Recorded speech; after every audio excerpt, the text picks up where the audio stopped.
Energetika sohasining barqaror rivoji tizimda faoliyat yuritayotgan xodimlarga yaratib berilgan munosib va xavfsiz mehnat sharoitlari bilan chambarchas bog'liq.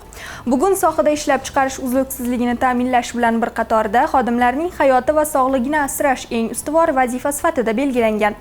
Yangi Angren issiqlik elektr stansiyasi aksiyadorlik jamiyatida ishlab chiqarish jarayonlarida jarohatlanishlarning oldini olish va xavfsiz mehnat sharoitlarini yaratish mavzusida o'tkazilgan o'quv-amaliy seminar ham aynan shu ezgu maqsadga qaratildi. Muxbirimiz mavzuni davom ettiradi.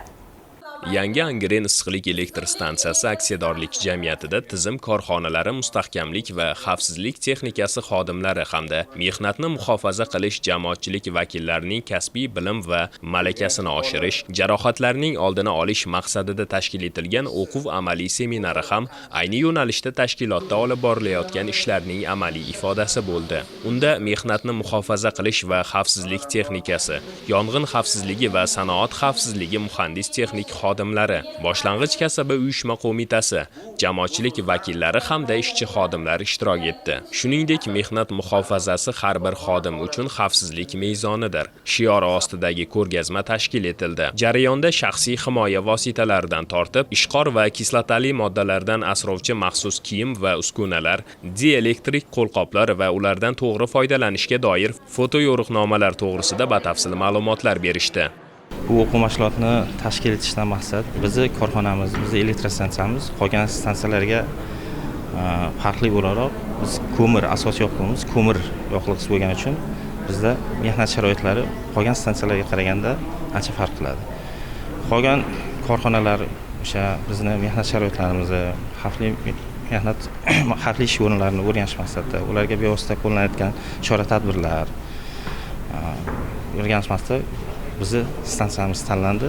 Avvalambor yuqori suzuvchi tashkilotlarimizga, Issiqlik elektr stansiyasi aksioner jamiyatiga, Birlashgan kasaba uyushmasiga, qo'mitasiga,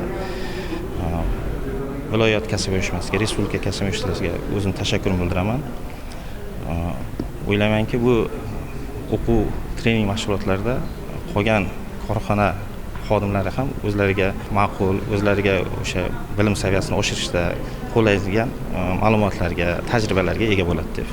Seminar ikki qismdan iborat bo'ldi. Nazariy qismda mutaxassislar mehnat qonunchiligidagi so'nggi o'zgarishlar, xavf-xatarlarni tahlil qilishning zamonaviy usullari hamda baxtsiz hodisalarning kelib chiqish sabablari haqida ma'ruzalar qilishdi.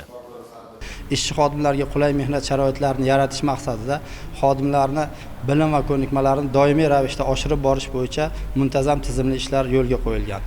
Jumladan, har haftaning chorshanba kunlari trenajyor mashg'ulotlari o'tkazib, birinchi yordam ko'rsatish bo'yicha amaliy mashg'ulotlar amalga oshiriladi.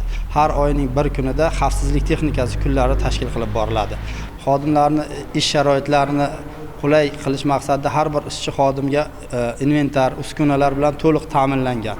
Seminarning amaliy qismida xodimlar guruhlarga bo'lingan holda yong'in sodir bo'lganda to'g'ri harakatlanish hamda yopiq sig'imlarda ishlarni tashkil etish, yong'in xavfsizligi qoidalari va eng muhimi jarohatlanganlarga birinchi tibbiy yordam ko'rsatish bo'yicha o'z bilim va ko'nikmalarini namoyish etishdi. Mana bugun mehnat muhofazasi o'quv-amaliy seminarida ham korxonani fuqaro muhofazasi tuzilmalari bilan birgalikda sodir bo'lgan favqulodda vaziyatlarda to'g'ri harakat qilish, hamkorlikda ishlarni tashkil etish va insonlarni evakuatsiya qilish kabi harakatlar amaliy tarzda ko'rsatib o'rgatilmoqda.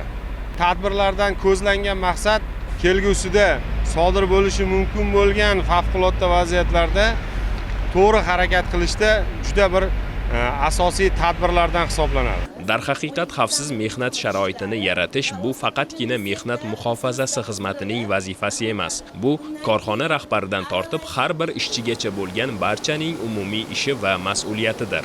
Yangi Angren issiqlik elektr stansiyasida o'tkazilgan bu kabi o'quv-amaliy mashg'ulotlar esa bu mas'uliyatni his qilish, sohada xavfsizlik madaniyatini yuksaltirish va eng asosiysi, inson omili bilan bog'liq baxtsiz hodisalarning oldini olishga xizmat qiladi.